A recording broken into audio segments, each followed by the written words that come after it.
Okay, let's go back to our thing. What is the next position? The next position is also kind of, we will not see put it on the board because we can just looking at the position we should be able to tell. See what who is in the advantage here. See, the pawns are equal. Black has got 4 pawns, white also has got 4 pawns. Black has got a bishop, white has got a knight. But looking at the position, who do you think has the advantage?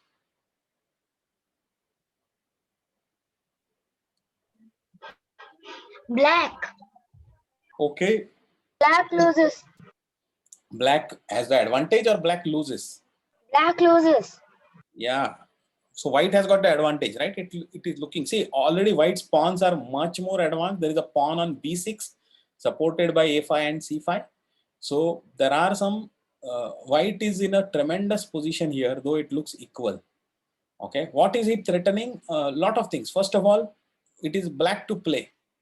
Okay, black to play, and he is in actually is in Zugzwang. Because what will you do? If he moves the king, then white will come in with king to g5, and then the other pawn will fall. Right? So black cannot move the king. Black can move the bishop, but where? He can't move it to d7, it will get captured. He can move it to e6. Okay, or he can move it to f5, right? But in both the cases, what happens if bishop to e6?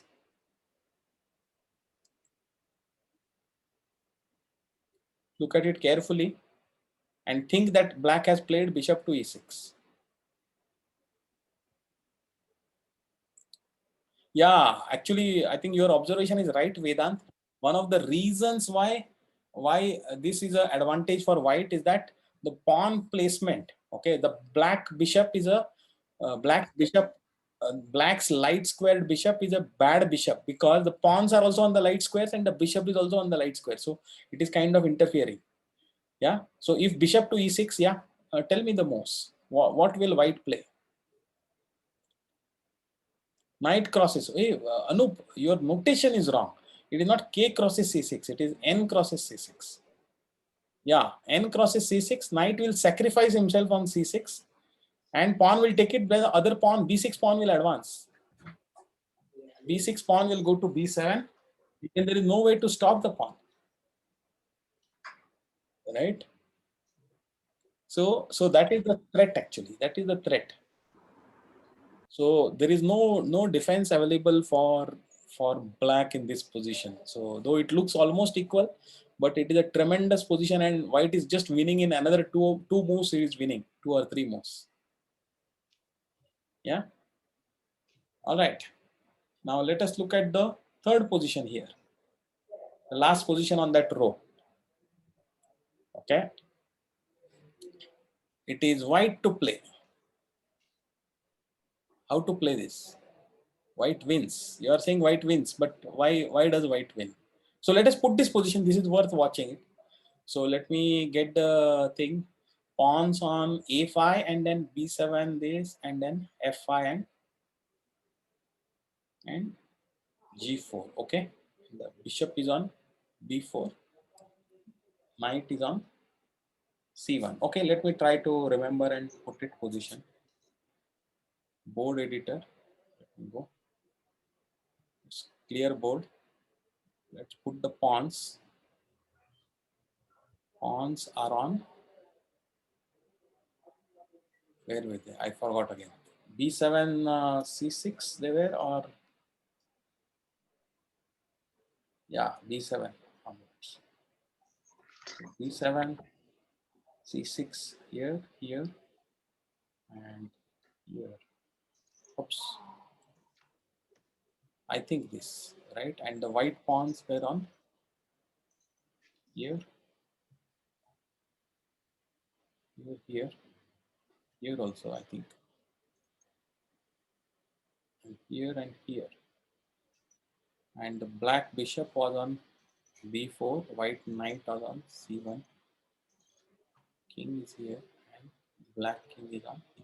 I hope I got it right. I hope I got it right. Yeah. Yeah. So let us look at this position, and it is white to play.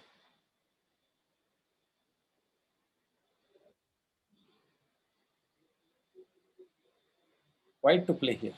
Okay. Yeah, knight to d3. Knight to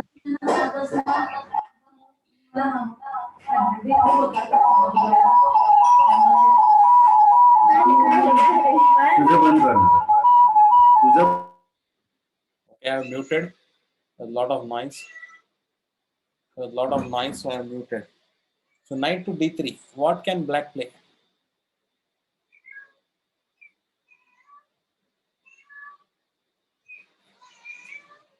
What can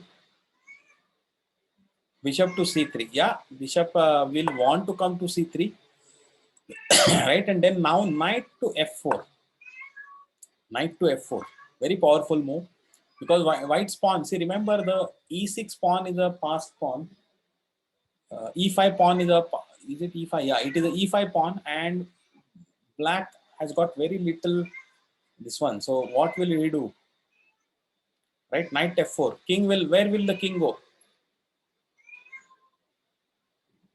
Where will the king go? If king goes to, yeah, I mean it is the same. It comes to the same thing. If king goes to e7, then it is something. But even if king goes to d7, then also you can play e6 and get the king to e7. Okay, whichever way, or directly the king can go to e7. But if king goes to e7, then what happens is knight will sacrifice himself. Pawn will take the knight. This is the push. Okay. Now, if you take the pawn, this pawn queens. If you don't take the pawn, what can you do? Can you try going back here? No. He will take the b pawn, and now again the pawn will queen. Right? So what to do? Is there anything? Knight to f4 we saw. King to e7 also, or king to d7 also. King to d7, then e6 check. King will come to e7, then again same thing. Knight will take this.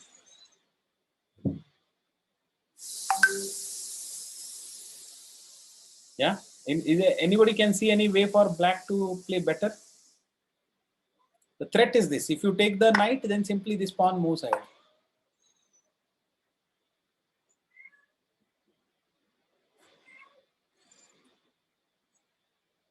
Yeah, black can take the e pawn, but what is the whole point? Understand? There is a pawn. Other pawn is queening. Yeah, you can take it. You can take it, but this is just running down and becoming a queen. Okay, we'll go earlier. You are saying earlier. Okay, fine. So now here, now itself you are saying you will take the pawn. Huh? And he is taking the bishop for free. Right? So anyway, after this, it is going to be an easy win because the knight is extra knight. So there is no option other than taking the knight here. Okay.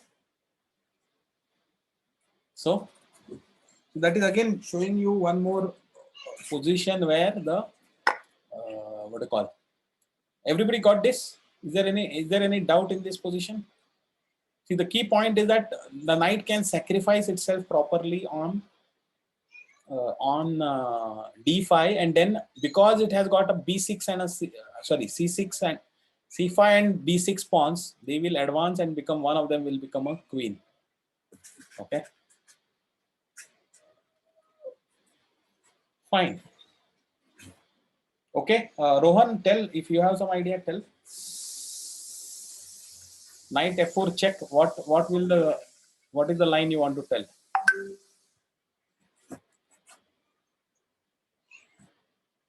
King to f7. Yeah, king to f7 is okay. It is even further away, right? You are even further away. I will anyway merrily take this. Now,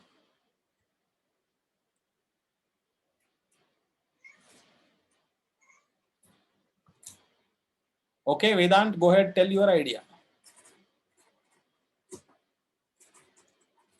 Knight f4 check. Where should the king go to? First, let us start from there. Move to d7. Move to d7. Okay, and e6 check. Now,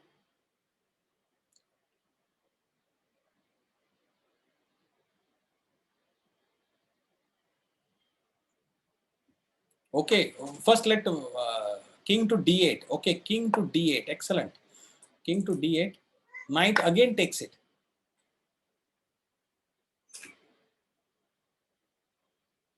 Take the knight. Okay, take the knight. Pawn pushes forward.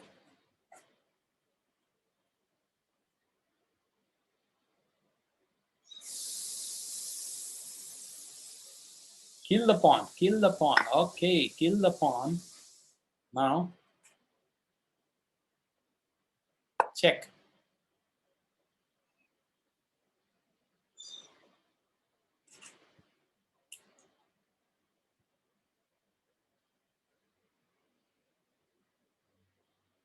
Yeah, there are two passed pawns. One of them is definitely going to become a queen. Yeah. Okay. Okay. Let us look at Anup's idea. Okay. Knight f4 check. Anup, go ahead. Tell your idea. What is the thing? Where will the king move? King to f7. Now we saw just now, right? Rohan said that. Okay. Let us again see it. King to f7. Who said that? I think just now we saw that, right? King to f7. Knight to d5. Knight takes d5. Now,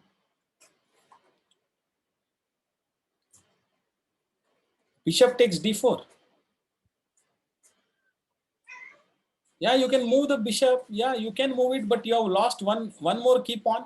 One more extra pass pawn is going to come. That is the idea. Yeah, you are right in the sense that what you see is that, oh, I will move the bishop, right? Okay, first of all, let us go with Anup. Uh, Anup is saying, what is Anup saying?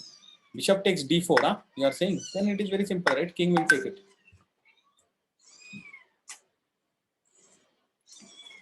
Right? So, bishop to b4. Okay, he's suggesting bishop to b4. Yeah. Bishop to b4. What should we do? Take it. Let the pawn take it. Move this.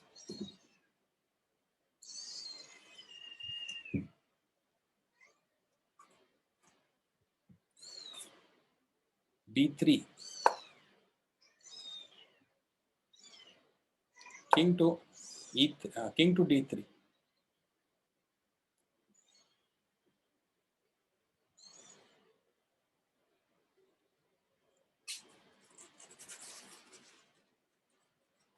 In fact, even before, I would rather even here, I would rather move the, yeah, maybe, yeah, it's okay. I mean, but you see, right? I mean, a lot of options are there. Black will not be able to queen his pawn, but white will very soon be able to queen his pawn.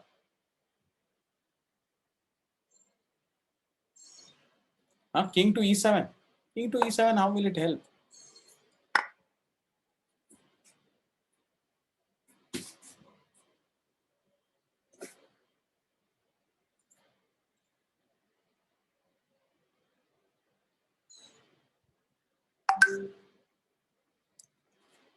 Right. So, no, you can go through it. Okay, you can yourself study this, and I think, okay, and see, if you go to king to f7, etc., right, it is a very easy win because I will take it. And even if you go to, so actually it is okay for white can even afford not to create a pass pawn for black. White can even come back with the knight, and he knows that now again one more pass pawn will happen because now this pawn is the d pawn is also going to move forward, right? And then this, so again there is one more. So white doesn't even have, is not even forced to take the bishop. White can come back with the knight to f4 and sit tight. Now again there is a threat of e6, right? So there is nothing. So you can go through it. I think it is for you to create a study. If you think that there is a way to stop it, please create a study. Check it with another of your players, maybe your buddies. Look at through everything, and if it is a thing, then let me know. If you have a defense, then let me know. We will see it in the next class. Okay. All right.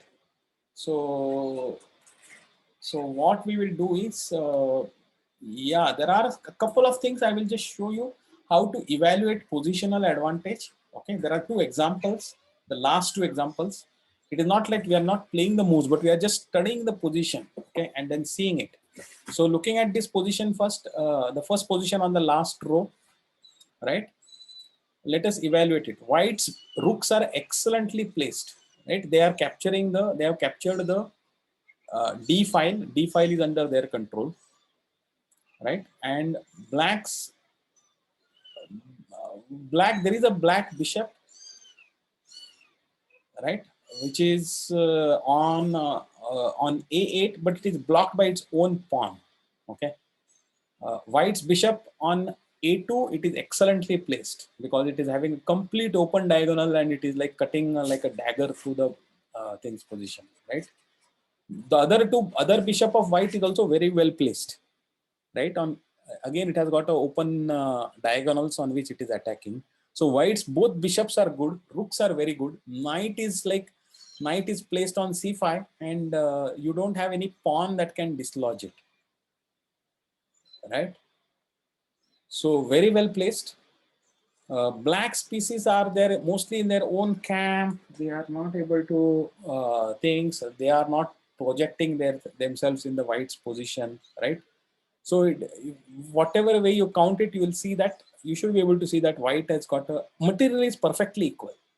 Okay, material is perfectly equal, right? Only one pawn has got exchanged, but it is very clear that white has got a tremendous advantage here, which is positional advantage, right? You should be able to recognize that there is a positional advantage, right? And keep putting pressure. So we will see it. I think this much, if you understand it and practice it, it is okay. Then in the level 4 class, we will specifically study the methods of how to press with the positional advantage. Okay, but here there are some more obvious examples that we should study and get it. Okay, now if you look at the next position, okay, what do you think is the next position? The second position. Who do you think has the advantage? White has advantage, black has advantage, or it is equal?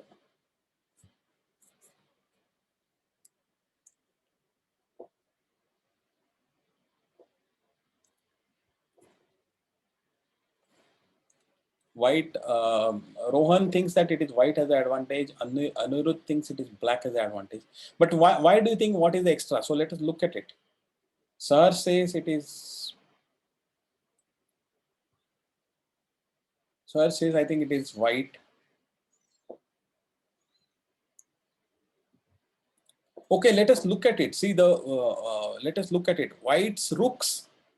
One of them has got an open file. The other one is defending a backward pawn. The C3 pawn is a backward pawn. What is a backward pawn? A pawn which cannot be defended by any other pawn. Okay, that is a backward pawn. So now there is no pawn on the B file, and the D pawn has already moved to D4. So C3 being there is considered as a backward pawn. And typically backward pawns are weak because they don't have another pawn support. So they have to be protected only by pieces. See, it is much safer to protect by a pawn, because then a lot of attacks are not possible. White knight, white bishop, sorry, the opponent's knight, bishop, rook will never touch a pawn if it is defended by any other pawn, right? But if it is defended by pieces, then the attack can come, and because ultimately it is an exchange of pieces and with an extra pawn, etc., right? So that may happen. So that is why backward pawn is weak. So white has got one backward pawn and the rook is tied to defending it. Black rook has got one half open file, which is the C file that the rook is controlling. The other rook is in a defensive position. White's knight is in a good position, but it is in a defensive position. Black's knight is in an excellent position, supported by the A6 pawn, and black has got an outpost, we call it, on B5. Outpost means the knight cannot be dislodged easily, because to dislodge the knight, you will have to move the pawn, but the pawn moves, then actually black will take the pawn. So there is no way that you can dislodge the knight from the b5 position, right? And on the other side, it is a kind of equal. So net, it looks like, okay, let us see how many pawns are connected. Black has got 5 pawns connected from D, E, F, G, H, and 1 isolated pawn. Yeah, I have a cat and they're making a lot of noise right now, the kittens. So black has got 5 plus 1 pawn. White has got 3 plus 2 plus 1. Okay. So white has got 3 plus 2 plus 1. So net, but still it is not like one guy has got a very big advantage, the other guy doesn't have. So it is almost equal. So this position we will treat it as an almost equal position. Okay. Both of them have got some strong points and some weak points. So that is the way to check it. So what are the things to check? Whether the bishops are having clear diagonals or not, whether the rooks are having open files or not, or are they defensive position, whether knight is got an outpost or not, how it is. So black has, those are the factors that you check while thinking. And how are the pawn placements? Is there a backward pawn? Is there an isolated pawn? Is there a doubled pawn? Right? Are there pawn islands? Pawn island means like white has got 3 pawn islands, we call it, because there are 3 pawns, then there is a gap, then there are 2 pawns, then there is a gap, right? And then there is 1 pawn. So 3 pawn islands. Black has got only 2 pawn islands. One of them is completely connected, D, E, F, G, H, and the other one is separate with a gap of 2, right? So these are all the factors that go into evaluating whether someone who has the advantage or how much advantage. So many factors, like it is never that only one guy has the advantage. One guy will have something in bishops, maybe the other guy has got in knights, and one guy has got in rooks, and the other guy may have someone in pawns. So net it's a slightly complicated thing, but you will do it with a lot of practice. You will be able to do it. You will be able to sense it. It is not like a mathematical calculation, but you have to get a feel of it. Who has got a slight better advantage or more advantage, etc.